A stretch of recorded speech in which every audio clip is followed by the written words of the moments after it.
Du lytter til dagens episode af Fight Talk med din vært, Nick Trune!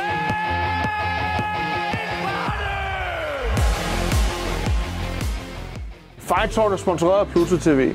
En gratis online streamingtjeneste, hvor du både kan se film, tv-serier og du kan se live-tv. De viser både reality-tv, de viser livstidsprogrammer, og så viser de en masse sport. Og her tænker jeg selvfølgelig på kampsport. De viser både MMA-derne, de viser Danish Fight Night og en masse andet fed kampsport direkte til dig hjemme i stuerne. Du kan downloade deres app eller streame det direkte på din smart tv, så du kan altså både se det på din computer, din telefon og din tv hjemme i stuen. Helt uden oprettelse eller log ind. Stream nu, betal aldrig, og lad os så komme videre med podcasten. Så er det blevet tid til at byde velkommen til Fight Talk episode 35, og det er altså episode 9 af den nye sæson. Og så er vi igen. Vi sidder i Fight Talk-studiet, og i dag der har jeg besøg af en dansk kvindelig thai-boxer, professionel thai-boxer. Yara Saleh. Ja, lige præcis. 21 år gammel. Mm-hmm. Du er professionel thai-boxer, og du træner ud af Mikenta i Albertslund. Yes. Et dansk kendt thai-boxeklub, som ligger i Albertslund. Du er professionel, ja. Men inden vi sådan begynder at komme ind på, hvor du er i dag, eller hvem du er nu, så kunne jeg egentlig godt sådan tænke mig at høre, hvor er det hele startet? Fordi man kan sige, kampsport som udgangspunkt er der jo mange, der sådan har et billede af, det er sådan nogle store, stærke fyre, som mig, og tatoveringer og alt muligt andet. Og nu så sidder du på den anden side af bordet, og mig omkring de sådan 60 kilo, 65 kilo. Ja, lige præcis. Når du ikke er i kampform, og måske lidt andet billede, end det folk over tænker. Så hvor startede det hele for dig med thai-boxing? Jamen, det hele startede tilbage i... Hvad fanden var det nu? I 2013 eller 14, det kan jeg sgu ikke huske. Men før det, der startede jeg til karate, da jeg var 4. Og det er egentlig en sjov historie, fordi at, jeg gik i børnehave dengang ude på Amager, sådan et ret hårdt miljø derude, og havde en masse krudt i røven, og kunne ikke rigtig få det ud. Så pædagogerne, de kom til mine forældre, og de var sådan, hun bliver nødt til at starte til eller andet. Hun blev, og som 4-årig, du ved, det er også meget at bede om, ikke? For det er jo bare et lille barn, ikke? Og de begyndte at snakke om springgymnastik og badminton og det ene, det andet og det tredje, men det tætteste, det var karate-studie. Så det var egentlig super tilfældigt, at det lige blev kampsport. Så startede jeg der, og blev bidt af det med det samme. Hvad var det, der gjorde, at du blev bidt af det? Eller kan du huske, hvad der var der? Det var den første sport, jeg gik til. Så jeg tror, at hvis jeg havde begyndt til et eller andet, så ville jeg også have blevet bidt af det. Okay. Så det var egentlig bare den der måde, hvor jeg kunne få energien ud på. Og det var jo ren leg dengang. Altså, som 4-årig og 5-årig, 6-årig, 7-årig. Altså, hele min barndom har jo sådan nærmest været kampsport. Ja. Nærmest siden jeg kunne gå, ikke? Så hvad var det for noget karate, du startede til dengang? Shotokan. Det var Shotokan. Så det var, hvad kan man sige, uden kontakt og kata. Lige præcis. Jeg har også selv for mange år siden lige stiftet lidt bekendtskab med det, så jeg kan godt huske det. Ja. Hvad gjorde så, du ligesom fandt ud af, at hvad kan man sige, så har du gjort det nogle år, og du har trænet, når du har fået noget sortbælte, eller noget du bruger? Nej, det var, hvad er det, man kalder det, jeg skulle glemme, 3. grad brunbælte. 3. Q eller sådan noget? Ja, lige præcis. Ja. Så fandt jeg ud af, at jeg kunne først blive sortbælte som 16-årig. Jeg var 11 år på det tidspunkt. Så jeg kæft, det er sgu ikke det der. Og på samme tidspunkt, der flyttede vi fra Amager til Albertslund. Ja. Og der lå Mikenta ved siden af, og min søster var begyndt dernede, og jeg gjorde jo sådan lidt grin med det, fordi jeg tænkte, karate er bare det shit, ikke? Thai-boxer, det kan det er bare slåskamp, ikke? Jo. Men så da jeg fandt ud af, at jeg først skulle blive sortbælte som 16-årig, så tog jeg en prøvetime, fordi det havde min søster sådan lidt tvunget mig til. Og var stadig sådan lidt stædig, og gik rundt og sagde til hende, det er stadig ikke noget for mig, altså noget, men inderst inde, der kunne jeg godt se, at det der med at have lidt mere fuld kontakt, og lidt mere frihed, at det var bedst for mig, ikke? Og så gradvist. Ja, når du sidder og snakker sådan der, for det kan jeg nok godt selv genkende til, for jeg kan huske, jeg har vel også været 13-14 år, da jeg dyrkede karate dengang, og der var jeg med til sådan en stævne, hvor det ikke var fuld kontakt, og der blev jeg disket, fordi jeg rammer ham for hårdt, og sådan lidt. Det var en lang weekend til Jylland, som så blev stoppet efter første kamp, fordi man slog for hårdt, ikke? Lige præcis. Men så når du ned til Mikenta, Og på daværende tidspunkt, der tænkte jeg, at det primært har været Brian, der har stået for træningen. Ja. Steffen var stadig selv aktiv den gang. Steffen var stadig selv aktiv, men lavede også det der, var midt i det der glide over med at blive promoter og træner og så videre. Men Brian tog fat i mig meget, meget tidligt. Og jeg fik min første kamp nogle måneder efter. Sådan, det ved jeg ikke, 6 måneder efter jeg var startet. Gik så hen og vandt den. Og så var det ligesom om, så var du bit af... Ja. Jeg ved sgu ikke, altså det hele gik meget stærkt. Ikke alle, men mange ved nok, hvis man går fra karate til thai-boxing, det tror vi er forskellige sportsgrene, ikke? Helt bestemt. Så standen og det hele, men jeg havde stadig den der grundforståelse af kampsport, og hvordan man egentlig skal gøre ting, og disciplin og sådan noget, ikke? Også som 11-årig. Ja.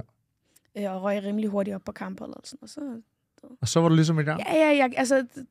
Ja, jeg tvang mig ikke selv til at komme til træning. Jeg tvang mig ikke selv til at sige, nu skal jeg kæmpe, nu skal jeg... Jeg havde ikke nogen mål dengang. Det var bare go with the flow, og de synes, jeg skulle have en kamp. Nå, fedt, mand.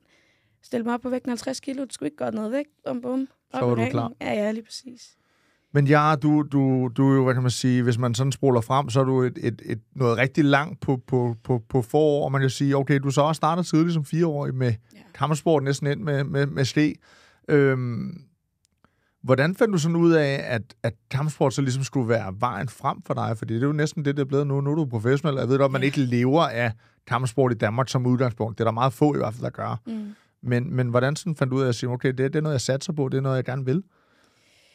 Jamen, det er et svært spørgsmål, fordi der har selvfølgelig været tvivl hen ad vejen.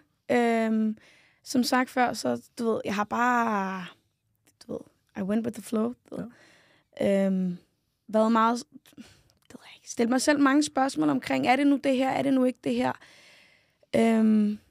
Men jeg er altid kommet tilbage til, at jeg bare elsker det. Jeg elsker at stå op i ringen, jeg elsker den følelse, det giver. Jeg elsker, det lyder aggressivt, jeg elsker at slå på et andet menneske. Jeg elsker det hele ved det. Så... Igen, du ved... Jeg har bare gjort det, og så er jeg bare endt her, hvor jeg er. Ja, men det er jo også nogle gange, hvis man bare, hvad kan man sige, det bliver jo også lidt en identitet, og du startede med det allerede som 4-årig, og jeg kunne også godt mærke, at det er, hvad man sige, hvordan genfinder man også identitet, og det kommer du også til, når for enden af din karriere, men det er jo det der med, at kampsport bliver en del af en, og man lever det, og man ånder det, og man tænker på det 24/7, og nogle gange slår man huller i luften, når man går på gaden, fordi at det bare ligger så naturligt at bevæge sig i kampsportens bane, eller hvad man siger, ikke? Absolut. Jeg er kendt til andet, ikke? Jo. Har mødt meget modstand også hen ad vejen. Og når du snakker modstand, fordi nu jeg har fået et spørgsmål, og det kan jeg måske sådan koble lidt nu, fordi det er måske lidt nysgerrig på. Nu siger du, at dine forældre ligesom selv var med til at sende dig til karate, så flytter jeg til Albertslund. Og der er forskel på, at det er ikke i fuld kontakt, når man står og laver kata, og så lige pludselig stiller man sig ind i en ring og skal kæmpe mod et andet menneske. Hvordan har det været sådan for hjemmet for din mor og far og støtten derfra?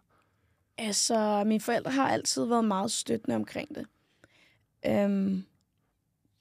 Det er ikke nogen hemmelighed, at jeg er libaneser, og for min kultur, nu taler jeg ikke religion eller noget, men bare min kultur, der er det ikke sådan, der er det ikke typisk at se sådan en som mig, en kvinde, træde ind ja, lige præcis, i sådan en mandsdomineret sport, som det nu er, sport generelt.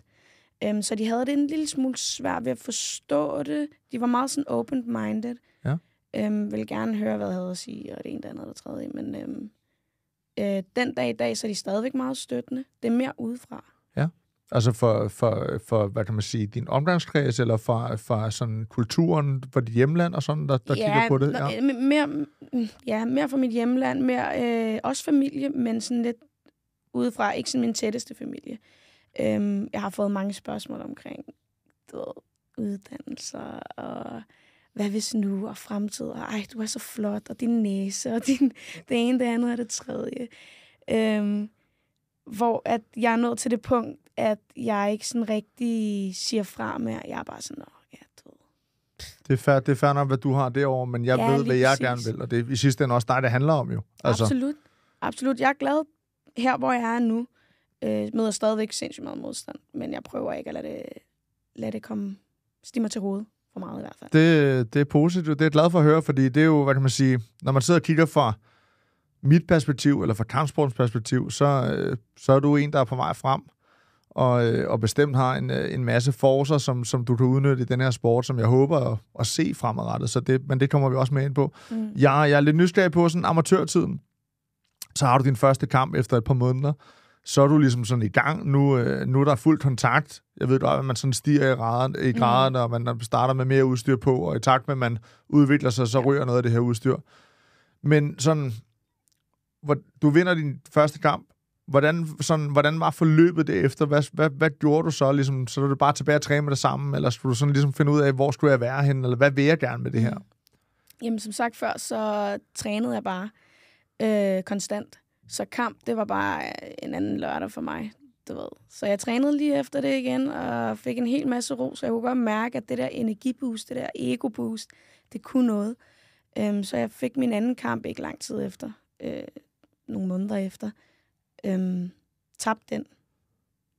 Og igen som 11-årig, så er det svært at lære noget, og kunne se sådan et større billede ud for sin kamp, og virkelig gå i dybden og sige til sig selv, okay, hvad gjorde jeg forkert? Hvordan retter jeg op på det her? Jeg troede bare, jeg var den bedste, ikke? Så Steffen, på det tidspunkt, han tog mig faktisk ud i 2 år. Ja, altså for at kæmpe? Ja, han lod mig ikke kæmpe. Jeg blev med at flage ham, og især efter et tab. Alle ved, at efter et tab... der vil man bare gerne tilbage og vise... Lige præcis, der vil man bare gerne tilbage i gang igen og vise, hvad man kan. Så han tog mig ud i 2 år. Jeg måtte ikke kæmpe, og jeg øvede mig på alt. Jeg havde stadigvæk den der karate-stil. Den ville han gerne sådan... Få ud og få lagt den rigtige tegnsstil. Ja, lige præcis. Ja, 2 år efter, så nok er min modstander ude i Frankrig. Så det gav på det. Ja. Jeg fortryder ikke, at han... Jeg hænger ham ikke op på det. Du var uenig, men når du ser på det nu... Ja. Meget uenig. Hvad var hans grund til at sige det? Det kan godt være, at han selvfølgelig gerne vil have, at du ændrede din stil, men var der andre tanker, da han ligesom sådan en begrundelse for, hvorfor han stoppede dig i 2 år? Ja, jeg var barn. Ja. jeg havde en barnlig mentalitet. Det havde jeg også 2 år efter. Men i takt med, at jeg kommer mere og mere ned i gymmet og viser mere og mere... Jeg ved, at hvis jeg ikke kommer ned i gymmet og viser min disciplin og viser, hvad jeg kan, jamen, så får jeg heller ikke nogen kamp. Så er der ikke nogen sådan udsigt til nogen kamp. Så det blev han ved med at sige til mig hver evig eneste dag. Kom nu ned, bliv nu ved. Lad nu være med at ende ud i gaden. Lad nu være med, du ved, der lige om lidt. En måned mere, et år mere, du ved. Så han motiverede mig til at blive sådan mere og mere voksen, så at sige. Ja. Så en positiv indstilling til, hvordan du ligesom skulle gå til kampsporten, eller hvordan din træning skulle lægges, for at du ligesom voksede med rollen som kæmper. Lige præcis. Du når din modstander i Frankrig. Ja. Din karriere er sådan en amatørkarriere i gang. Du begynder at kæmpe på stævner hjemme og i udlandet, og I rejser rundt. Og sådan, hvornår sådan fandt du så ud af derfra, ligesom at sige, okay, du var 11 år, så bliver du 13 år, du vinder igen. Hvornår begynder man sådan at tænke, okay, det vil jeg gerne noget mere. Jeg vil måske gerne en dag blive professionel og smide skinner og smide albuebeskytter og de ting, man nu gør, for der er jo en kæmpe risiko på en anden måde. Jamen, jeg tror, det startede sådan rigtigt at gå op for mig. Okay, jeg er god til det her, du ved. Det her, det kan blive til noget. Efter Thailand i 2018. Det var den første tur til Thailand? Første tur til Thailand. Jeg tror kun, jeg var afsted i 2 uger eller sådan noget der. Men bare komme derned og få en forståelse for, hvor thai-boksning kommer fra. Og hvad er rigtig thai-boksning er. Selvfølgelig, du kan lære thai-boksning over det hele. Ja, det kan. Men der ligger så meget mere ind i det. Kulturen, du ved, Y-crewen, alle de ting, som du ved, som thai-boksning bare repræsenterer. Det fik jeg sådan en bedre forståelse for at komme ud og så nogle events derovre. De gik så meget op i det. Alle gik så meget op i det. Så det var sådan lidt efter det, hvor jeg tænkte, at det er noget, jeg gerne vil sådan der tage videre. Og så blev jeg verdensmester efter, så tænkte jeg, okay. Det er inden for mulighederne. Ja. Og det var som amatør stadig blevet verdensmester? Stadigvæk amatør, ja. I hvilket regi? WKO. Så det var ikke thai-boksning. Nej. Det var K1. K1, ja. Lidt af det samme. Ja, det er samme, hvad kan man sige. Det minder rigtig meget om hinanden i kontra, at du ikke må clinche på samme måde, og de ting, ikke? Ja. Selvfølgelig er det stadigvæk 2 forskellige ting, men... Men er det så en proces for dig og Steffen og Brian så går ind og ligesom siger, hvad skal jeg gøre for at opnå og ligesom komme videre og tage processen for hvad hedder det, B-klasse til A-klasse må det være, ikke? Er det sådan der? Ja, lige præcis. Altså, jeg har haft sådan cirka 50 kampe. Ja. Og Steffen har altid sagt fra dag 1 af, at jeg bliver professionel, når det er tid. Når den rette tid kommer. Så han stressede det ikke. Jeg stressede det heller ikke. Han holdt mig hele tiden nede. Både Steffen og Brian. De holder mig hele tiden nede. Keeping me humble. Så jeg tror, jeg blev professionel efter, det ved jeg ikke, 35 kampe eller sådan noget i den stil. Og det var først, da jeg sådan virkelig mødte Steffen og Brians sådan, hvad kalder man det? Standarder. Ja. Ja, det de forventer af folk. Det de forventer af en fighter. Det var først, da jeg mødte dem, at jeg sådan... Så det ligesom for alvor kunne tage skridtet op på næste... Ja, lige præcis. Det var ikke, fordi jeg gik rundt og vandt alle mine kampe på nogen som helst måde, men jeg var i gymmet, og jeg gjorde mine ting, og jeg var villig til at lære. Blev lige så stille også igen mere og mere voksen i sporten. Mere og mere open-minded. Og ja, jeg blev professionel sådan på det rette tidspunkt. Og du siger selv, du blev verdensmester, og du har så også taget nogle titler som professionel. Blandt andet for nylig her til MTGP, som var det sidste stævne i Danmark, de har holdt, hvor du bliver European Champ. En kamp, jeg også så, og en kamp, der betød meget for dig, og som også du var tydelig, hvad kan man sige, påvirket efterfølgende, og gav et meget sådan rørende interview. Hvordan var det lige pludselig, og hvad kan man sige, et er, at man træder op på den professionelle scene, men også at stå på hjemmebane i Brøndbyhallen, som det jo næsten er, jeg ved godt, Musikteater måske er endnu mere hjemmebane, men Brøndbyhallen er sådan den største hjemmebane, I har på Vestegnen. Hvordan var det lige pludselig at stå der, og mærke, at jamen, siden du faktisk har været 4 år, så er du for alvor trådt op i en kaliber, hvor du begynder også at sådan kan blande dig med nogle af de store navne på den internationale scene? Ja, den der kamp, kæft, jeg tænkte tilbage på den, det var det fedeste. Jeg gik igennem ekstremt meget op til den kamp, sygdomsmæssigt, og det ene, det andet, det tredje. Jeg havde den ikke den bedste camp, men folk omkring mig sådan, er også med til at løfte mig lidt, ikke? Ja, jeg tænker bare tilbage på det nu, er sådan lidt, hold kæft. Jeg ved ikke, hvad fanden der skete efter, jeg blev ekstremt rørt. Det eneste, jeg tænker på, det er den kamp, hvad fanden var spørgsmålet?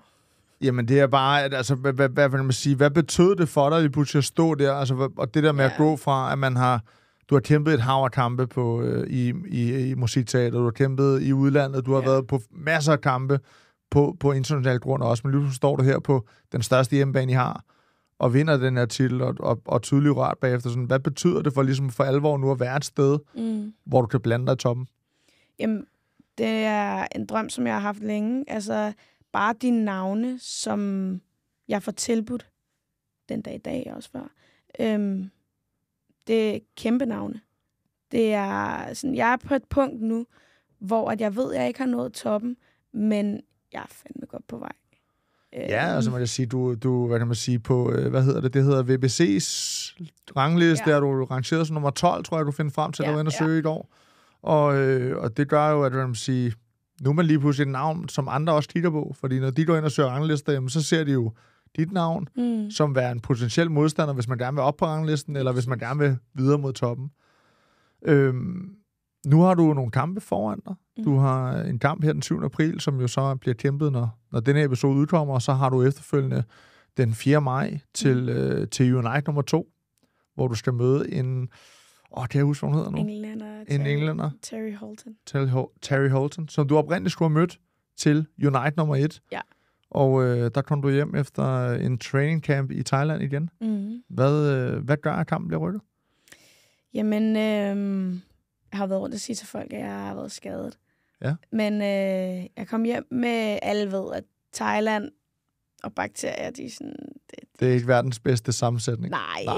Ikke helt. Så jeg fik staf den sidste... Du fik staf? Jeg fik staf. Okay. Den sidste 2 uger, cirka 1,5 uge, før jeg tog hjem og bildte egentlig mig selv ind, at det ikke var noget. Ja. Så jeg rendte bare rundt med det og blev ved med at træne. Det endte jo med, at jeg nærmest ikke kunne løbe. Ja. Ja, det er jo en, hvad kan man sige, det er jo en bakterieform, en ting, der desværre sker i kampsport og andre ting med rifter og alt muligt andet. Niklas Larsen har været meget hårdt ramt af, der har været tæt på at miste benet på grund af en bakterie. Så det lyder som en bagatel, men det er meget vigtigt. Hvad kan man sige, hvornår tog du beslutningen, eller var det Steffen og Brian, der tog beslutningen fra dig, at den her kamp, den må vi altså rykke? Jamen, igen, jeg havde bildt mig selv ind, at det ikke var noget, så jeg havde ikke sagt det til nogen. Så lander jeg lørdag, og den der flyvetur, jeg kan overhovedet ikke forklare det. Smerten, det er forfærdeligt. Jeg har alligevel en rimelig høj smertetæsk, ikke? Men, det mener jeg, man skal have, i hvert fald, man går i ringen. Så ja, men jeg forstår. Men hold nu kæft, man. Så lander jeg, og så ringer jeg til Steffen og siger til ham, okay, nu tager jeg på akutklinikken. Jeg lander på en lørdag, så jeg kunne ikke tage til min egen læge. Nu tager jeg på akutklinikken, og så må jeg se, hvad der sker. Og der er en uge til kamp på det tidspunkt. Så jeg tager til akutklinikken, og han er sådan, kigger på det, og så siger han, det er godt nok længe siden, jeg har set sådan en infektion. Sådan, bare lige for at proppe salt i såret, ikke? Ja. Så får jeg noget penicillin, og jeg kommer ind i træningslokalet med det samme, der om mandagen igen. Jeg kunne bare slet ikke, altså alle ved, når man er på det der... Antibiotika. Det tager lidt på en. Ja. Men jeg er stadig og siger til folk, at det er fint nok, Og så tager Jimmy et kig på det. Jimmy, vores kamplæge, en af vores kamplæger, sådan... Han kunne ikke holde mig fra os, ikke at kæmpe, men han mente ikke, at jeg skulle kæmpe. Især fordi jeg også har den her kamp nu, hvilket er en måned efter. Ja. Så jeg vil egentlig bare sådan forlænge hele helingsprocessen. Så det er egentlig, det ved jeg ikke, onsdagen, hvor vi var sådan, nej. Det bliver nej, det her. Ja. Det kommer ikke til at gå. Havde du spurgt mig, så havde jeg nok stadig... Så er du nok sagt, ja, men det er måske også derfor, det er godt, at der er nogle, hvad kan man sige, der er nogle kompetente folk omkring dig, som jo også kan passe på dig. Ja. Fordi at, jeg kan godt se mig i det der med, at man bare gerne vil. Og man har brugt så lang tid på at træne. Du har netop været afsted i Thailand på en træningslejr. Ja. Men jeg tror også, og det håber jeg, og det får vi jo forhåbentlig også at se her til april, både til april, men også til maj, at det giver Bode. Fordi det har også været super ærgerligt at gå op, hvis ikke man var 100%, og så tage den kamp. Ikke? Fordi nu er der for alvor noget på spil. Det er nemlig det. Jeg tror ikke, jeg kommer til at fortryde det efter næste kamp. Eller efter den 4. maj. Ikke? Lige nu så fortryder jeg det nok stadigvæk lidt, men det er, hvad det er. Men for lige at vende tilbage til det, nu hvor du er i Thailand, hvad er grundlaget for? Fordi du har nogle kompetente folk, du har nogle dygtige træningsmarker ude med Jenta, som helt sikkert også er på et højt niveau i Danmark. Hvad er valget om at tage til Thailand igen, ligesom at sige, nu tager jeg derned? Er det for at komme væk, eller er det for ligesom at låse sig ind på, og nu er man i camp? Jamen, der er flere grunde til det. Blandt andet, fordi at, jeg tog ned til Fairtex. Alle ved, at Fairtex, der er der en masse kvinder, en masse rigtig gode kvinder i både ONE FC, whatever, en masse steder. Så det var en af grundene til, at det lige blev det. Men egentlig også bare for at komme væk fra hverdagen, fra familie, fra venner, fra det, man er vant til. Altså, lige så snart jeg træder ned i træningssalen her, eller hvor jeg går hen, så får jeg at vide, hvor god jeg er, og får ekstremt meget ros. Man kan sådan godt blive sådan lidt caught op i det, og blive lidt sådan stok. Så det var også egentlig bare for at komme væk fra alt det, og komme ned til et sted, hvor der er ikke nogen, der kendte mig. Jeg startede som 0. Jeg startede over ved turisterne, der er altid, så er det delt op, ikke? Der er forlangen, ikke? Lige præcis, forlangerne. Ja. Og der skulle jeg sådan kæmpe mig op til at få lov til at træne med sådan nogle som Stampas Miller og alle de gode tuser. Alle de store navne, som er på toppen af deres karriere. Ja. Lige præcis. Hvilket har hjulpet rigtig meget. Både på mig selv, sådan mentalt, og virkelig bare kunne komme helt ned i gear. Sådan bare træne, spise, sove. Træne, spise, sove. Og det er jo... Jeg sidder og nikker, mens du sidder og snakker, fordi at det er jo netop det kan. Det der med at tage væk fra hverdagen, som du selv siger. Hvis man går... Man snakker meget omkring det der med, hvis man er stjernen i sin egen klub, eller hvis man er den bedste, så er det også svært at udvikle sig, fordi så kan man godt få tendens til at hvile lidt på laurbærrene. Det ligger sådan en natur i vores DNA. Ja. Er vi den bedste, så går man og leger lidt for meget. Det er præcis. Og så selvfølgelig at tage til thai-boksnings hjemland og tage en af de bedste steder, som der nok er, hvor i hvert fald nogle af de største navne er PT inden for thai-boksning. Det er helt klart hos Fairtex. Men hvordan sådan, når du så... Nu får du lov til, at du starter med falanger, eller du træner dernede, og jeg forestiller mig, at det er et morgenpas eller et aftenpas, eller måske er det også nogle gange 3 gange om dagen, eller man laver noget kondition.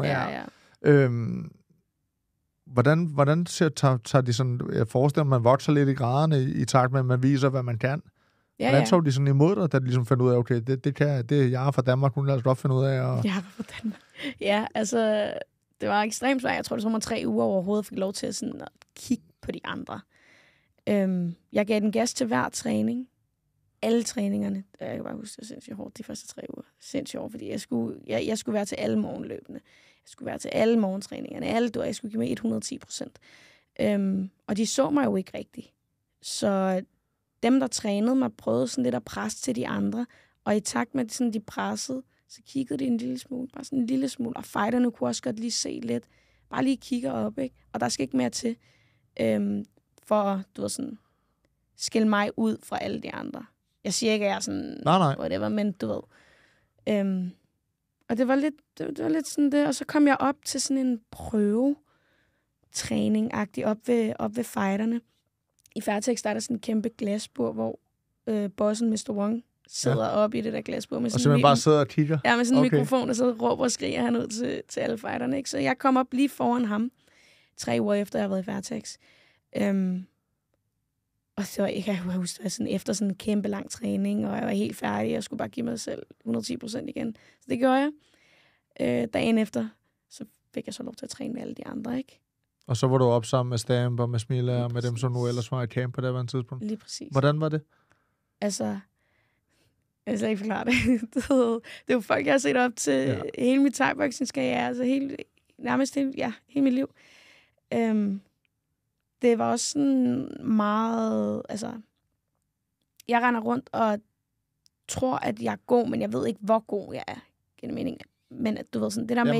Man har et billede, og så ved man ikke rigtig, hvor langt er der til den bedste i verden. Lige præcis. Ja. Det der med, at jeg kan følge med. Jeg laver præcis det samme, som de laver. Når vi sparer, så bliver jeg ikke tæsket. Ja, men det giver mening. Altså, det giver også en confirmation omkring, okay, jeg er sgu, du ved, jeg er god nok, ikke? Jo. Altså, der er ikke langt fra der, hvor du er, til hvor du gerne vil hen. Ja, lige præcis. Ja. Lige præcis.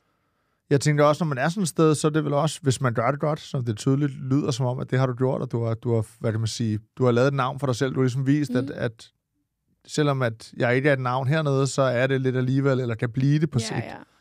Åbner nogle døre? Gør det noget for, nu ved jeg, at Brian har i Thailand nu, tror jeg, og Steffen har vist også lige været afsted for nylig, ikke? Ja. Så jeg tænker, det er jo også et spørgsmål at åbne nogle døre og snakke med kontakter, fordi der er langt, og nu ved jeg ikke, om det er målet, men jeg forestiller mig måske, at One vil være en drøm at stå på, som PT måske er den største scene for thai-boksning i verden, sådan som jeg i hvert fald ser det fra mit perspektiv, ikke? At det er drøm, så der skal vel også sparkes nogle døre ind, når man kommer fra et lille land som Danmark, hvor vi bare ikke rigtig er noget, selvom vi har nogle store stjerner hjemme, blandt andet dig.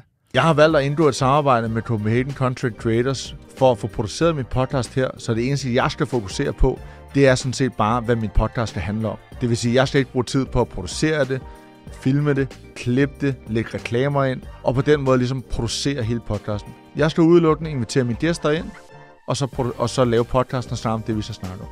Grunden til, at jeg har valgt, at det skal være en videopodcast, det er, fordi man udover selvfølgelig at kan producere selve podcasten, så er der også en mulighed for, at man kan tage nogle af de her highlights for det, vi sidder og snakker om med de gæster, jeg har med, og lave små videobidder, som kan komme ud på de sociale medier. Det er den bedste måde at få markedsført det. Det er ved at bruge videoklip fra selve podcasten, for at give folk et indblik i, hvad er det egentlig, din podcast handler om. På den måde kan man ligesom lave en markedsføring af podcasten, og komme ud til endnu flere mennesker, så jeg i sidste ende får endnu flere lyttere og endnu flere seere af den podcast, jeg producerer. Så går du med en idé om, at du gerne vil have produceret din egen podcast, nå ud til en masse mennesker, og måske på sigt også tjene penge på det. cbhcontentcreators.dk. Gå ind og tjek dem ud. De har forskellige pakker, hvor de tilbyder dig forskellige muligheder i forhold til at producere din podcast. Så jeg kan ikke sige andet end tjek dem ud. Ja, altså det er ikke nogen hemmelighed, det er sindssygt svært at nå frem. Jeg har heldigvis en rigtig god promoter, en rigtig god træner, manager, så videre, som åbner nogle døre allerede der. Lige nu så er jeg bare fokuseret på at få en masse kampe mod nogle rigtig gode navne. Slå dem. Og så, du ved, der åbner altid en ny dør op, efter man sådan har nået det. Jamen, så er der lidt mere. Jeg gider ikke at være sådan en, der bare sådan springer-agtig. Jeg har fået nogle tilbud nede i Thailand, men jeg har aldrig været der lang tid nok til at tage kampen, for så at restituere, for så at træne videre, altså, du ved. Så det er 100% drømme at komme ind i One, men jeg har ikke travlt. Nej. Jeg har slet ikke travlt. Så du har også stadig alderen på din side, så det er jo ikke fordi, at du skal gøre det i morgen. Jeg kan huske, jeg snakkede med Mac Promané om det, som du også har trænet med på et tidspunkt. Da han var dernede, der tror jeg, han fik en mulighed, eller fik et tilbud, men det var sådan noget inden for en uge, og han skulle ikke godt vægt. Og det er det der med, at så tager man et valg bare for at få lov til at stille sig på scenen. Men hvis du så ikke gør det godt, fordi du ikke har haft tid nok til at forberede dig, så kan det være, at den dør er lukket for altid. Ikke? Præcis. Så det synes jeg, det er dejligt at høre, at du ikke har travlt, og du ikke bare kaster alt efter målet. Nu er der 2 kampe, som står foran, og det er den 7. april. Hvor du skal kæmpe i Skotland, tror jeg, ikke? Ja. I Glasgow. Og så er det så den 4. maj, hvor det er på hjemmebane i Musikteatret. Ja. Fortæl lidt om den kamp, du skal have her den 7. april. Den har jo sådan hele tiden været der, som så skulle have været efter den, der så er blevet rykket. Ja. Hvad er det for en kamp, og hvem er det, du skal møde der? Jamen, det er en kamp, som der har været sådan planlagt i et års tid nu. Rimelig lang tid, men der har været rigtig mange modstandere, som der har hoppet til og fra. Og så ender jeg med ikke at have nogen modstandere for sådan 3 måneder siden. Og den eneste sådan fra UK, som vi lige kender, som altid er frisk, det er Rita Bryan, tror hun hedder, som jeg har mødt. Jeg mødte hende på hjemmebane, Musikteatret, tilbage i 2022, tror jeg, cirka 1,5-2 års tid siden. Så selvfølgelig er der sket meget siden dengang, ikke? Jeg vinder kampen, men jeg var stadig B-klasse på det tidspunkt. Så det var fordi, der havde du albubeskytter og stikker? Der havde jeg ikke albubeskytter, nej. Der var det jo helt uden albu. Det var bare sådan en mini-regel, vi havde. Yes, fair. Men jeg kommer til at lave en baglæns albu på hende, som cutter hende op ved underøjet, som ryster hende, og jeg får ikke noget minuspoint, og jeg bliver heller ikke disket. Så kampen fortsætter. Jeg tror, det var i 3. runde. Og det mener hun var mega unfair, og det kan jeg egentlig godt se. Men havde jeg fået et minuspoint, havde jeg stadig vundet kampen. Havde jeg blevet disket, så havde jeg selvfølgelig tabt, ikke? Men, det giver sig selv selvfølgelig. Ja, så hun har mange undskyldninger. Så nu mødes vi igen. Jeg har alt respekt for hende, og ved, hun er hård og har vundet en masse titler og et stort navn i UK. Men det er bare en kamp, en helt normal kamp. Der er ikke nogen titler, der er ikke noget på spil andet end, at selvfølgelig skal du vinde den her kamp, for at du stadigvæk bliver ved med at avancere på de forskellige ranglister. Lige præcis. Og så er det under A-klasse nu, så nu må du godt de albuer, så nu er der ikke noget, du skal være nervøs for, det du bliver disket for. Det er lige præcis det. Okay. Og så hedder det den 4. maj.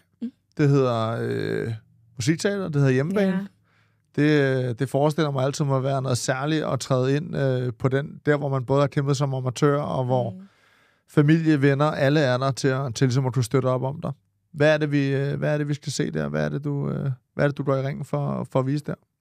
Jamen, jeg går i ringen for at vise, at jeg kan følge med de bedste. Og jeg er deroppe, hvor at man skal tage mig seriøst. Ikke så meget for publikums skyld, men mere alle andre promoter og så videre. Forvent en masse vold, en masse ødelæggelse. Ej, det lyder også aggressivt, ikke? Du er ikke slåskamp, men jeg har altid gerne vil møde hende her, Terry Holton. Hun er UK-ranked og sådan noget. Og et rigtig godt navn at slå. Så jeg ser frem til det. Men hvad betyder det, når hun er UK-ranked? Er det fordi, der er en rangliste derovre, som har en betydning, eller? Ja, UK har deres egen rangliste, og den er rimelig hardcore. Nogle af de navne, der står der, det er Hannah Brady, det er Amber Kitchen, som også er One, og så videre, så videre. Jeg har slået nogle af dem. Jeg mangler en del. Men det er godt, hvis de er UK-rank, så det er godt. Men vil det tælle, det er jo sådan, det går lidt ud af en hypotese, men vil det tælle mere for dig at vinde på hjemmebane over en ranked, eller vil det betale mere, hvis du tog derover og ligesom slog dem på deres foran deres publikum. Forstår du, hvad jeg mener? Ja.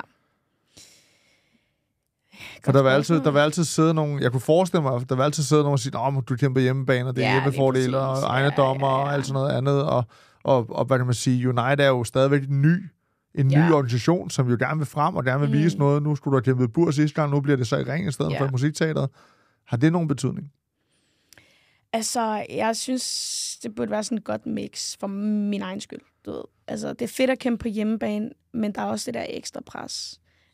Så ikke nok med, at folk kommer med det der, det var hjemmebane, så har jeg det ene eller andet. Jamen så, du ved, har man også det der ekstra pres på sig. Jeg har vokset lidt ud af det, så jeg tænker ikke så meget på menneskene mere. Prøver at holde det nede. Men at være på udebane er også mega fedt. Fordi så kan man komme over og slå personen på deres hjemmebane og blive sådan noticed af nogle lidt andre mennesker, som man nødvendigvis ikke vil, som ikke har vel lagt øjne på en, hvis man bare kæmper på hjemmebane udelukkende. Det er også derfor, jeg synes, det er rimelig vigtigt at komme ud. Og man bare går hjem med sin egen lille safe zone. Og, selvfølgelig er det fedt, og man har nogle fans og nogle støtter. Jeg har også mødt nogle rigtig gode navne på hjemmebane, som har betydet rigtig godt for min karriere. Men det er 100% vigtigt at komme ud. Nu antager vi den 7. april, der vinder du. Vi antager den 4. maj, der vinder du. Det er det, vi forventer. Det er det, jeg også tror på i hvert fald.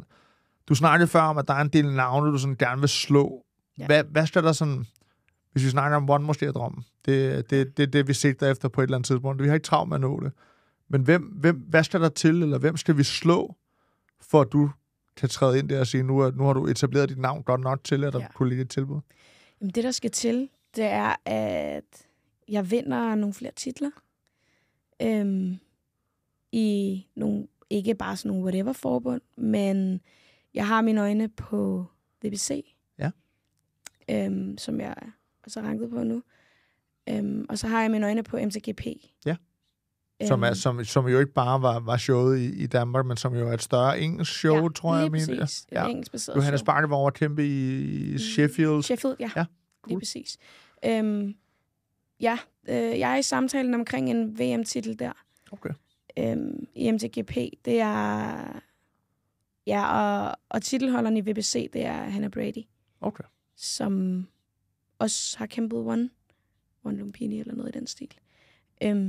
Så hvis jeg slår hende, hvilket jeg forhåbentlig gør, og hvis jeg får lov til at møde hende, jamen, så er vi i hvert fald godt på vej til One, men igen, det er også et spørgsmål om selvfølgelig, hvordan kortene lander, og hvem der siger ja, for der er jo selvfølgelig, du rangerer som nummer 12 nu. Og det vil sige, hun er champ, jamen, så er der jo 11 foran dig. Lige præcis. Som potentielt kunne blive tilbudt den her kamp før, fordi de er højere rangeret. Lige præcis. Men i takt med, at du selvfølgelig vinder kampe nu her den 7. april, og du vinder den 4., så kunne man også, stiger man så stadig hos VBC? Ja, det der er med VBC rankings, det er ikke, du behøver ikke kun at kæmpe for VBC for at blive ranket. Okay. Jeg har kun kæmpet national VBC-titel. Okay. Men jeg tror, jeg startede som, så jeg var ranket nummer 16 eller 17, noget i den stil, efter jeg vandt med VBC national titel. Og efter jeg har vundet min seneste par titler, min europamestertitel WKO, der steg jeg til 13, og efter MTGP, der steg jeg til 12. Så det er sådan en... Det er inden for rækkevidden lige meget, så længe du holder dig aktiv og vinder dine kampe. Det er præcis. Så det er et spørgsmål, selvfølgelig også, hvordan de andre klasser, for alle andre også vinder, så røver de selvfølgelig også højere op, eller bliver, hvor de er. Det er det. Så det forestiller mig, men det er jo selvfølgelig, det giver jo super god mening, for så er der jo reelt en mulighed for, at hvis du møder de rigtige mennesker, så vil du stille og roligt kravle op ad den rende lidt, så du kan komme nærmere for at tage den titel. Det er præcis. Når nu du sådan, hvad kan man sige, herhjemme forestiller mig ikke, at altså, du er den eneste danske kvinde, der er arrangeret på VBC, for eksempel. Der er ikke mange professionelle kvinder i thai-boksning. Udover du tager til Thailand på fight camps, så er det jo hovedsageligt mænd, jeg forestiller mig, du sparer med. Hvordan er det stadigvæk at være den lille pige, og spare med drengene i Midtjenta, og hvor du ellers tager ud og spare henne? Ja, jeg tror, de har vendet sig til, at jeg ikke var den lille pige. Altså, selvfølgelig vil der altid være de der Brianner, der træder ind for første gang, eller stadigvæk er sådan nye-ish. Jeg sparer med alle. Så hvis jeg kommer til sådan en fredagssparring, så sparer jeg hellere med nogle par nye og nogle professionelle, du ved, lidt over det hele. Så er der altid dem, der tænker, hende Jara, hun skal bare ned med nakken. Jeg skal vise hende, hvem der er professionel. Jeg skal vise hende, hvem der er professionel. Ja. Så selvfølgelig er der sådan nogle der, men jeg har accepteret det, tror jeg. Det stiger mig ikke så meget til hovedet mere. Jeg bliver ikke fornærmet. Jeg har ikke så meget ego, som jeg engang havde. Selvfølgelig er jeg egoistisk på nogle punkter. Ja, man tænker på sig selv, og man har sig selv først, men det, jeg tror du også forstår, hvad du mener. Men hvad kan man sige? Ja, du er også, altså, du er ikke så stor. Du kæmper 57 hedder vægtklassen. Det er sådan noget super featherweight, tror jeg, du finder frem til. Eller sådan noget, er det ikke sådan noget? Ja, super featherweight, det er 59. Det er 59, det er det, du rangerede i under. Ja, lige præcis. Hvad hedder det? Så jeg forestiller mig, at der er jo ikke mange af den størrelse, der fighter alligevel. Det er jo også blandt andet også derfor, du forestiller mig, at du har haft trænet med Mac på et tidspunkt, og kørt noget sparring med ham, og du også var oppe og spare med Panik Jansson, da hun trænede i Danmark. Ja. Hvordan var det? For det er jo noget andet. Det er jo små handsker, som det selvfølgelig så også er i One. Så det ved ikke, om det var derfor, der også måske var en eller anden mening i at prøve det af, og ligesom finde ud af, hvordan det er. Ja, altså små handsker. Jeg elsker små handsker. Jeg elsker de små handsker, de lavere vægtklasser. Jeg synes, det er fedt at komme længere ud i andre klubber for at træne med folk på min egen vægt. Fordi det giver bare det ekstra. Man ved, at de ikke tager hensyn til en, og jeg behøver heller ikke at... Det ved jeg ikke. Køre dem over. Nej. Du ved. Men jeg er tilbage til de små handsker. Der var faktisk meningen, at jeg skulle kæmpe thai-boksning med små handsker til Unite 1. Men der er ikke nogen, der gider. Der er ikke nogen, der vil møde? Nej, okay. Der er ikke nogen, der gider. Hvilket er super mærkeligt, synes jeg, fordi så synes jeg, det er meget... Det er svært at... På sådan en tøs som mig, på min størrelse, det er svært at nok folk ud. Det er svært at sætte folk af tælling. Det er svært at cut folk. Det er svært. Alt er bare svært ned i den vægtklasse. Med små handsker, der bliver det sådan lidt mere actionfyldt. Og det er jo sådan en entertainment sport. Så vi gør det for publikum også. Helt klart. Og altså, da jeg fik tilbudt det der med de små handsker, der var jeg sådan, okay, hvad hvis nu der er en eller anden, der ser med fra et eller andet sted, som tænker, det er fedt, hende vil vi have. Så jeg synes, det er mega mærkeligt, at folk ikke gider. Men ja, fordi, altså, nu ved jeg ikke, om der ligger et grundlag for det, om det er, fordi de så bliver nervøse, fordi handskerne er mindre, der er en større risiko, men man kunne forestille sig, eftersom at One er det største i verden, at det er det, man gerne vil. Ja. Og i One, der kæmper du med små handsker. Lige præcis. Så det er sådan, det virker lidt sjovt, at de så måske bruger det grundlag for, at ikke vil møde dig eller kæmpe om det. Fordi jeg kunne også forestille mig, hvis du så vender dig til, og der er jo en fordel, du kan tage bedre fat, du har nemmere ved måske at give nogle albuer, eller på den måde sætte nogle ting op, fordi du har muligheden for ligesom at gribe fat på en anden måde, jamen så har du allerede vist, hvis One står og kigger, at du godt kan kæmpe på den måde, og du forstår dig og bevæge dig og udnytte den fordel, der er ved det på en anden måde. Ja. Det er jo en helt anden ting med de små ønsker. Nu er vi der, hvor jeg sådan tænker, at så skal vi vinde de her kampe. Du begynder stille og roligt. Er der nogen ud over MGP-titlen, som ligger i, hvad kan man sige, ligger i pipeline til, du måske skal vinde, eller kæmpe om verdensmestertitel? Hvad kunne ellers være vejen for at nå til One? Hvad kunne ellers være vejen? Det er egentlig bare at arbejde hårdt og have en rigtig kontrakt. Når den rigtige kontrakt kommer. Ha' en god manager. Lige nu har jeg Weisse. Så på det grundlag, altså han har nogle rigtig, rigtig gode kontakter. Kan få mig ind rigtig mange steder. Men jeg har egentlig ikke rigtig tænkt over andre veje at komme derind igen. Jeg har virkelig ikke travlt. Hvis muligheden kommer, og jeg tænker, det der, nu gør jeg det kraftedeme, fordi nu er jeg klar, så sker det. Jeg tror ikke, jeg kommer til at søge det nu. Spar mig længere ud i fremtiden, så kan jeg godt være sådan lidt, okay, nu er jeg nået mit punkt, hvor jeg er klar. Så kan jeg godt begynde at søge det lidt. Men hvad der skal til andet end titler og arbejde hårdt, jeg tror ikke, der skal meget mere til. Nej, så kommer det hele af sig selv på et eller andet tidspunkt. Jeg har et spørgsmål, jeg egentlig gerne vil rette ind under, fordi vi kom ind på det tidligere, og du snakker lidt med familien og din kærlighed til Muay Thai og alle de ting, og du er libanesisk afstamning, og du er muslim også, ikke? Ja. Så du holder ramadan. Ja. Det er jo det, der er lige nu. Du skal kæmpe lige om lidt. Ja. Der er nogle ting, der ligesom spiller lidt imod i forhold til, at du ikke kan spise og drikke på samme måde, som vi andre kan. Ja. Hvordan er det, og nu skulle du ligesom forberede sig under ramadan og faste, og stadigvæk skulle træne 2 gange om dagen, som jeg antager, du gør? Ja. Hvordan er det? Jeg vil jo, hvis jeg sige, det var nemt. Det er pisse hårdt. Jeg har heldigvis nogle sindssygt gode kostvejledere, Jakob Kondrup og Fuel for Performance, som nærmest tvinger mig til at spise. Jeg går ikke ned på kalorier. Jeg ligger stadigvæk på omkring 1.500-1.800 kalorier, nu hvor jeg cutter.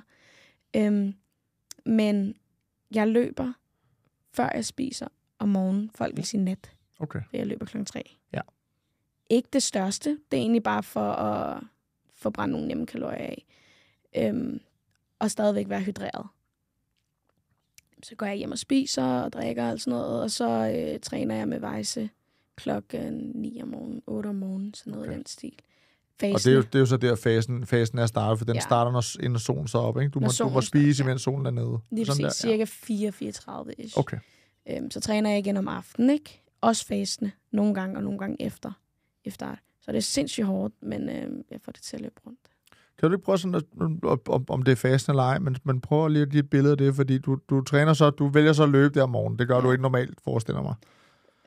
Før træning, men jo. Men før træning, men ikke kl. 3 i hvert fald. Men lige meget, altså, du løber om morgenen, og så til morgentræning, hvor du kører puder med Vejse, og kører teknik og arbejder på nogle specifikke ting, som du skal udvikle. Lige præcis. Og hvad er aftentræning så? Aftentræning, det er normalt holdtræning. Ja. Så der er det lidt mere kardiobaseret nogle dage. Nogle gange kører jeg holdtræning, og andre gange kan jeg godt bare finde på, og det kommer lidt an på dagen, ikke? Kan jeg godt finde på enten at køre styrke, SNC, udelukkende cardio og så videre. Men ja. Hvor meget sparer du? Sparer en gang om ugen. En gang om ugen? Ja. Det er nok? Det er nok. Ja. Altså, jeg ved ikke, om det er Thailand, der har ændret mig. Jeg har den der mentalitet, de sparer kun 2 gange om ugen, men de sparer kun boksesparring. Ja. Fordi at de mener, at spark skader folk. Og hvis du skader en thai, jamen der går en månedsløn. Der kan de kæmpe. Det er deres liv. Lige præcis. Og der sparer de kun 3 runder af gangen 2 gange om ugen. Så jeg mener ikke, at sparring det er vigtigt, 100%, men nok ikke mere end en gang eller 2 om ugen. Nej. Hvad har du, når du så sparer du så, nu kan jeg ikke huske, så mange runder der du kører i thai-boksning? Er det 3? Det er forskelligt. Altså kampe? Ja. Nej, altså hvor mange runder der er i kampen? Ja. Ja, i kampen, der er mellem 3 og 5. Mellem 3 og 5. Ja. Når du så sparer, er det så rundebaseret også på samme måde, så du ligesom vender dig til, at det er den tid, du også skal have ind i ringen, og på den måde ligesom også mærker efter om eller om cardioen er ved at være med? Ja, jeg kan godt finde på bare at hive en marker ud og sige, vi kører de næste 5 runder, fordi at det sådan visualiserer sådan kampagtigt. Ja. Så kan jeg sådan starte stille og roligt ud, og så arbejde mig op i runderne. Har kun 30 sekunders pause indimellem. Ja. Så det hvor du normalt har 1 minut? Ja, lige præcis. Ja. Det er sådan den eneste forskel, men det er egentlig bare cardio. Okay. Når så du har alt det her sparring, nu forestiller mig jo, der er jo mange ude i Mitenza, men hiver du nogen ind? Har du nogen kvindelige sparringspartner, når du hiver ind? Fordi så vidt jeg er orienteret, og sådan, hvad jeg sådan kender til dansk thai-boxing, så er der ikke rigtig nogen sådan kvinder på din størrelse, som der er sparrer med, er der det? Nej, ikke rigtigt. Jeg har lavet min research. så jeg har vundet hende, som jeg vandt WBC'en over. Ja. Elizabeth Maxwell, kanaderen, som der nu er over i Blæst. Ja. Hun er godt nok lidt langt væk, fordi hun er i Aarhus, tror jeg. Ja, det er Aarhus. Hun var i fredags i Mitenza, fordi hun lige var i nærheden, ikke? Så aftalte vi lige det. Hun er samme vægtklasse som mig. Hun er rigtig god at spare med. Hende, Nana Sofia, hun er også... Ja, fra SOC. Lige præcis. Hun er også min vægtklasse. Så jeg får det til at løbe rundt. Der er også mænd på min størrelse. Som du hiver ind som primær sparringspartner? Ja, lige præcis. Ja. Men ja, jeg synes ikke, det betyder sådan skide meget. Om folk vejer 65 eller 55. Nej. Altså, det er sgu fint nok for mig. Ja, så længe det ikke er en eller anden, der er meget højere og længere, og har en helt anden rækkevidde. Så længe det giver mening. Så længe det giver mening. Ja. Hvad så med de nordiske lande? Sådan, fordi, man kan sige, thai-boxing er også kæmpe stort i Sverige. Det er også okay stort i Norge, men Sverige er også en stor fremgang, og der er også nogle potentielle modstandere derovre, forestiller mig. Unite er et stævne, som jo også er på hvad kan man sige, på live-tv på Pluto, som jo også er i de nordiske lande. Vil det give mening at lave nogle kampe, sådan, der vil få noget større internationalt, eller noget større nordisk sådan fokus på, at du var den bedste i Norden? Absolut, absolut. Der er helt klart nogen, som jeg gerne vil med, især for Sverige. Ja, altså, er det nogle navne, der du vil kalde ud, eller du vil nævne her, eller er det noget, der kommer, når det kommer? Ja, det kan være, det kommer, når det kommer. Det er ikke nogen, som jeg sådan har søgt endnu, men der er helt sikkert nogle navne, som jeg 100% gerne vil med. Og promotion, som jeg rigtig gerne vil på i Sverige. Igen, det er meget stort derovre. Ja. Men, er det sådan noget som Muay for Life? Eller, lige præcis. Okay. Noget af den stil. Ja. Zone Pro League også. Zone Pro, ja. Ja, den er også meget som fedt. også har noget MMA, mener jeg. Ja, lige præcis. Det er vel også i Cage. Oppe i Göteborg. Ja, lige præcis. Eller noget okay. stil, det ved jeg ikke. Så det kunne helt sikkert være en mulighed. Så der er nogle muligheder for, at du både kommer til at kæmpe nationalt under Unite, men også kunne tage til Sverige eller andre lande for den sags skyld og udvikle dig. Absolut. Ja, hvordan, når du hopper lige tilbage til sparring, nu ruder vi lidt rundt i det, skulle jeg til at sige, men det er fordi, jeg også har et spørgsmål, jeg godt vil stille dig, for nu snakker vi om før, at det betyder ikke så meget for dig, om det er 65 eller 55 kilo, når du sparer. Ja. Men sådan, der er ikke super mange kvinder. Du hiver nogle mænd ind også. Er der nogen sådan forskel for dig i forhold til det her med at spare med mænd og kvinder? Er der nogen forskel? Altså, det er ikke nogen hemmelighed, at mænd har den der ekstra råstyrke, som jeg godt kan mærke. Jeg vil ikke sige, at det sådan fysisk gør en forskel, synes jeg. Jeg synes mere, det er mentalt, når jeg ved, at jeg sparer med en kvinde. Det giver bare lidt andet. Det giver den der realistisk, måde at se kampen på. Hvad med sådan bevægelsesmæssigt? Altså, råstyrken er jo måske egentlig sådan rimelig naturligt, at der er en forskel der, men er der noget sådan bevægelighed, eller måde, man ligesom sådan er på i statur, når man står foran en mand og en kvinde? Altså, nu vil jeg ikke generalisere, men jeg synes bare, at kvinder er meget mere sådan, står meget på stedet, sådan meget mere tunge, ikke? Og det påvirker mig, fordi så skal jeg sidde og ændre på min stil, og jeg er sådan en, der rigtig godt kan lide sådan at bounce, ikke? Ja, og det kan mænd også. Ja. Det kan mænd også. Igen, jeg generaliserer ikke, men... Men det kan også være, at det er kommet af, eller det ved jeg ikke, er det kommet af, at du har trænet meget med mænd, at du måske også lidt har fået den stil, eller taget den til dig? Det synes jeg. Jeg har jo ikke rigtig... Det er jo bare meget mig. Ja. Der har ikke rigtig været nogen kvinder. Jeg kan huske, før jeg blev pro, der skulle jeg kæmpe om den danske titel, og der var ikke nogen, der stillede op. Så blev jeg pro, og så kom den danske titel op, og så var der nogle kvinder, der stillede op, ikke? Okay. Men der er bare ikke så mange. Men der er vel ikke rigtig nogen herhjemme, som der vil være en potentiel, altså som vil kunne gøre noget for din karriere, er der det? Nej, det er også det. Altså, jeg er nået på et punkt nu, hvor at de mennesker, jeg møder, skal også give mening. Ja. Det skal ikke bare være en kamp for at tage en kamp, det skal være en kamp, der kan placere dig et nyt sted. Lige præcis. Det er lidt den i Glasgow, der er sådan lidt... Jeg er lidt imod rematches og alt sådan noget, men det er, hvad det er. Det er, fordi jeg ikke kunne få nogen andre. Men samtidig kan du også stadig stadfæste, at den sejr, du havde i Danmark, den var der, fordi du er bedst. Ja, det betyder lidt mere for mig. ja, selvfølgelig. end alle andre. Så ja. Ja, vi nærmer os stille og roligt mod afslutningen for dagens episode. Det har været super spændende at høre om din historie. Jeg tror, der er i hvert fald, jeg er blevet klogere på nogle ting, og det håber også, at alle jer, der sidder og lytter med derude, i hvert fald er. Men hvis vi lige skal sådan slutte af på en måde, så kommer den her episode ud, lige før du skal have din kamp til Unite nummer 2 i Albertslund Musikteater. Så hvis du nu skulle kigge på kameraet, der er lige her til venstre for mig, og snakke til dem, der sidder og lytter med, og som følger med i dansk thai-boxing, hvorfor skal de så komme ud og støtte dig til Unite nummer 2 i Albertslund Musikteater? Ja. Jamen, jeg synes, at I skulle komme ud og støtte Unite ud af Albertslund Musikteater den 4. maj. Fordi at jeg ved, at jeg kommer til at være 110% klar til den her kamp.